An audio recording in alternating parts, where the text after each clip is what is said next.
ಸಂಪುಟ ಸಭೆಗೆ ಮುಖ್ಯಮಂತ್ರಿ ಸಿದ್ದರಾಮಯ್ಯನವರು ಆಗಮಿಸಿದ್ದಾರೆ. ಕಳೆದ ಬಾರಿಯ ಸಂಪುಟ ಸಭೆಯಲ್ಲಿ ತೀರ್ಮಾನವನ್ನು ತೆಗೆದುಕೊಳ್ಳುವಂತ ಸಂದರ್ಭ ಬಂದಾಗ ಮುಖ್ಯಮಂತ್ರಿಗಳು ತಮ್ಮ ನಿವಾಸದಲ್ಲಿದ್ದರು.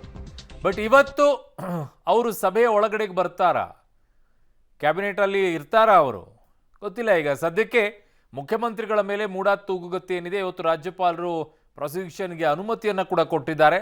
ಇನ್ನೊಂದು ಕಡೆಗೆ ತುರ್ತು ಸಭೆ ಕೂಡ ಇದೆ, ಅದಕ್ಕೆ ಮುಖ್ಯಮಂತ್ರಿಗಳು ಬಂದಿದ್ದಾರೆ. ಈ ವಿಚಾರದಲ್ಲಿ ಏನು ಸ್ಟ್ಯಾಂಡ್ ತೆಗೆದುಕೊಳ್ಳುತ್ತಾರೆ ನೋಡಬೇಕಿದೆ.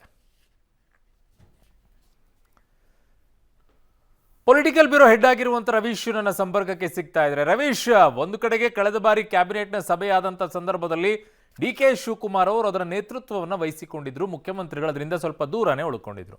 ಇವತ್ತು ಮುಖ್ಯಮಂತ್ರಿಗಳು ಕೂಡ ಬರ್ತಾ ಇದ್ದಾರೆ ಅನ್ನೋದೇ ಆದರೆ ಸಭೆಯಲ್ಲಿ ಅವರು ಕೂಡ ನಿಲುವನ್ನು ತೆಗೆದುಕೊಳ್ಳೋಕೆ ಏನಾದರೂ ಭಾಗಿಯಾಗ್ತಾರಾ ಅಥವಾ ಸಭೆಯಿಂದ ಆಚೆನೇ ಇರ್ತಾರಾ?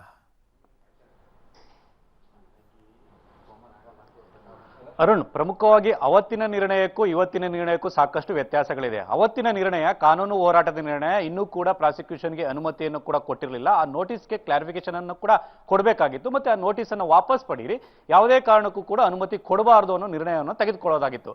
ಹಾಗಾಗಿ ಆರೋಪಿತ ಸ್ಥಾನದಲ್ಲಿ ಇರ್ತಕ್ಕಂಥವರೇ ಆ ನಿರ್ಣಯವನ್ನು ತೆಗೆದುಕೊಂಡಾಗ ಅದನ್ನೇ ಒಂದು ರೀತಿಯಲ್ಲಿ ಬೊಟ್ಟು ಮಾಡಿ ಅದನ್ನ ರಿಜೆಕ್ಟ್ ಮಾಡ್ತಾರೆ ಅನ್ನೋ ಆತಂಕವೂ ಕೂಡ ಕಾಂಗ್ರೆಸ್ ಸರ್ಕಾರಕ್ಕಿತ್ತು. ಆ ಕಾರಣಕ್ಕೋಸ್ಕರವಾಗಿ ಸಿದ್ದರಾಮಯ್ಯನವರ ಅನುಪಸ್ಥಿತಿಯಲ್ಲಿ ಡಿ.ಕೆ. ಶಿವಕುಮಾರ್ ಅವರು ಅವತ್ತು ಒಂದು ರೀತಿಯಲ್ಲಿ ಕ್ಯಾಬಿನೆಟ್ ಸಭೆಯನ್ನ ನಡೆಸಿ ಅವರ ನಿರ್ಣಯವನ್ನು ತೆಗೆದುಕೊಂಡಿದ್ರು.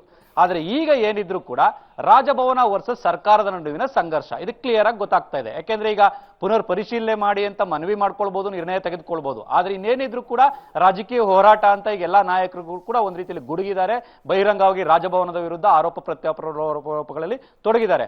ಹಾಗಾಗಿ ಇವತ್ತು ಖಂಡನಾ ನಿರ್ಣಯವನ್ನು ತೆಗೆದುಕೊಳ್ಳುವಂತಹ ಸಾಧ್ಯತೆ ಇದೆ ಅಂತ ಅಂದ್ರೆ ಇದಕ್ಕೆ ಸಂವಿಧಾನಿಕವಾಗಿ ಯಾವುದೇ ರೀತಿಯ ಮಾನ್ಯತೆ ಇಲ್ಲದೆ ಇದ್ರೂ ಕೂಡ ನಾವು ರಾಜಕೀಯ ಹೋರಾಟಕ್ಕೆ ಒಂದು ರೀತಿಯಲ್ಲಿ ಮುದ್ರೆಯನ್ನು ಒತ್ತುವಂತ ಕೆಲಸ ಮಾಡಲೇಬೇಕು ಅಂತ ಕೂಡ ಆ ಒಂದು ಮುಖ್ಯಮಂತ್ರಿ ನಿವಾಸದಲ್ಲಿ ಆದಂತಹ ಚರ್ಚೆಯ ಸಂದರ್ಭದಲ್ಲಿ ಬಂದಿದೆ.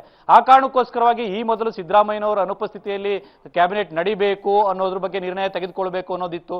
ಆದ್ರೆ ಈಗ ಎಲ್ಲವೂ ಕೂಡ ಮುಗಿದೋಗಿದೆ. ಯಾಕೆಂದ್ರೆ ನೈತಿಕತೆ ಪ್ರಶ್ನೆ, ಬೇರೆ ಬೇರೆ ರೀತಿಯ ಪ್ರಶ್ನೆಗಳು ಕೂಡ ರಾಜಕೀಯ ಇಲ್ಲದೆ ಇದ್ದಂತಹ ಸಂದರ್ಭದಲ್ಲಿ ಬರುತ್ತೆ. ಆದ್ರೆ ಇದು ರಾಜಕೀಯ ಪಿತೂರಿ ಅಂತ ಸ್ಪಷ್ಟವಾಗ್ತಾ ಇರ್ತಕ್ಕಂಥ ಹಿನ್ನೆಲೆಯಲ್ಲಿ ಇಲ್ಲಿ ನೈತಿಕ ಪ್ರಶ್ನೆ ಬರೋದಿಲ್ಲ, ರಾಜೀನಾಮೆ ಕೊಡೋದಿಲ್ಲ ಅಂತ ಮೊದಲೇ ಸ್ಪಷ್ಟಪಡಿಸಿದ ಮೇಲೆ ಹಾಗಾಗಿ ಅಲ್ಲಿ ಭಾಗವಹಿಸಿದ್ರೆ ತೊಂದರೆ ಏನಿಲ್ಲ ಅನ್ನೋದು ಅಭಿಪ್ರಾಯ ಕೂಡ ವ್ಯಕ್ತ ಆಗಿದೆ. ಹಾಗಾಗಿ ವಿಧಾನಸೌಧಕ್ಕೆ ಈಗಾಗಲೇ ಸಿದ್ದರಾಮಯ್ಯನವರು ಆಗಮಿಸಿದ್ದಾರೆ, ಅವರ ಕೊಠಡಿಯಲ್ಲೂ ಕೂಡ ಇದ್ದಾರೆ. ಇನ್ನೇನು ಕೆಲವೇ ಕ್ಷಣಗಳಲ್ಲಿ ಕ್ಯಾಬಿನೆಟ್ ಆರಂಭ ಆಗುತ್ತೆ. ಪ್ರಮುಖವಾಗಿರ್ತಕ್ಕಂಥದ್ದು ಆ ಒಂದು ಖಂಡನಾ ನಿರ್ಣಯವನ್ನು ತೆಗೆದುಕೊಳ್ಳುವಾಗ ಮುಖ್ಯಮಂತ್ರಿ ಸಿದ್ದರಾಮಯ್ಯನವರು ಇರ್ತಾರಾ ಇಲ್ವೋ ಅನ್ನೋ ಕುತೂಹಲವೂ ಕೂಡ ಇನ್ನೂ ಇದೆ. ಒಂದು ವೇಳೆ ಖಂಡನಾ ನಿರ್ಣಯವನ್ನು ತೆಗೆದುಕೊಂಡಂತಹ ಸಂದರ್ಭದಲ್ಲಿ ರಾಜ್ಯಪಾಲರಿಗೆ ಕಳಿಸ್ಕೊಡ್ತಾರೆ, ಅದನ್ನ ಅಕ್ಸೆಪ್ಟ್ ಮಾಡಬೇಕು, ರಿಜೆಕ್ಟ್ ಮಾಡಬೇಕು, ಎಲ್ಲವೂ ಕೂಡ ರಾಜ್ಯಪಾಲರ ವಿವೇಚನೆಗೆ ಬಿಟ್ಟಿರುತ್ತೆ. ಸಾಂವಿಧಾನಿಕವಾಗಿ ಮಾನ್ಯತೆ ಇಲ್ಲದೆ ಇದ್ರೂ ಕೂಡ ರಾಜಕೀಯ ಹೋರಾಟವನ್ನ ಒಂದು ರೀತಿಯಲ್ಲಿ ಅಚ್ಚುಗೊಳಿಸುವ ನಿಟ್ಟಿನಲ್ಲಿ ಈ ಒಂದು ಪ್ರಯತ್ನ ನಡೀತಾ ಇರತಕ್ಕಂಥದ್ದು. ಹಾಗಾಗಿ ಕ್ಯಾಬಿನೆಟ್ ನಲ್ಲೂ ಕೂಡ ಸಾಕಷ್ಟು ಈ ಒಂದು ವಿಚಾರವಾಗಿ ಚರ್ಚೆಗಳು, ರಾಜಕೀಯ ಹೋರಾಟದ ಬಗ್ಗೆ, ಮುಂದಿನ ಹೋರಾಟದ ಬಗ್ಗೆ ಕೂಡ ಚರ್ಚೆ ಆಗುತ್ತೆ. ಹಾಗಾಗಿ ಯಾವುದೇ ರೀತಿಯ ಅಜೆಂಡಾ ಇಲ್ಲ. ರಾಜ್ಯಪಾಲರು ಪ್ರಾಸಿಕ್ಯೂಷನ್ಗೆ ಅನುಮತಿ ಕೊಟ್ಟಿರ್ತಕ್ಕಂತಹ ಬೆಳವಣಿಗೆಗಳ ಬಗ್ಗೆ ಚರ್ಚೆ ಮಾಡೋದಕ್ಕೆ ಮತ್ತೆ ಖಂಡನಾ ನಿರ್ಣಯವನ್ನು ತೆಗೆದುಕೊಳ್ಳೋದಕ್ಕೋಸ್ಕರವಾಗಿ ಈ ಒಂದು ತುರ್ತು ಸಚಿವ ಸಂಪುಟ ಸಭೆಯನ್ನು ಕರೆದಿರ್ತಕ್ಕಂಥದ್ದು.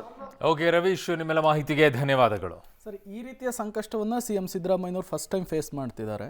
ಈ ಸಂದರ್ಭದಲ್ಲಿ ಮಾರಲ್ ಸಪೋರ್ಟ್ ಎಷ್ಟು ಇಂಪಾರ್ಟೆಂಟ್ ಆಗುತ್ತೆ ಸಿಎಂ ಸಿದ್ದರಾಮಯ್ಯನವರಿಗೆ? ಖಂಡಿತವಾಗ್ಲು ಇವತ್ತು ಅವರಿಗೆ ಮೊನ್ನೆಯಿಂದಲೂ ಕೂಡ ಈ ವಿಚಾರ ಬೆಳಕಿಗೆ ಬಂದಾಗಿಂದಲೂ ಕೂಡ ಸಚಿವರು ನಿಲ್ತಾ ಇರೋದು, ಅದರಲ್ಲೂ ಕೂಡ ಹೈಕಮಾಂಡ್ ಅವ್ರ ಜೊತೆಗೆ ನಿಲ್ತಾ ಇರೋದು ಬಹಳ ಇಂಪಾರ್ಟೆಂಟ್. ಅವ್ರಿಗೆ ಧೈರ್ಯ ಅದೇ ಇರೋದು. ಈಗ ಇಲ್ಲದೆ ಇದ್ರೆ ನೀವು ಫಸ್ಟ್ ರಾಜೀನಾಮೆ ಕೊಡಿ, ಆಮೇಲೆ ನೋಡೋಣ, ನಮಗೆ ಮುಜುಗರ ಆಗ್ತಾ ಇದೆ ಅಂತ ಹೈಕಮಾಂಡ್ ಮೆಸೇಜ್ ಕೊಟ್ಟಿದ್ದಿದ್ರೆ ಇವತ್ತು ಈ ಸ್ಟ್ಯಾಂಡು, ಇವತ್ತು ಕಾನ್ಫಿಡೆನ್ಸ್ನಲ್ಲಿ ಸಿದ್ದರಾಮಯ್ಯವ್ರು ಮಾತನಾಡ್ತಾ ಇರಲಿಲ್ಲ.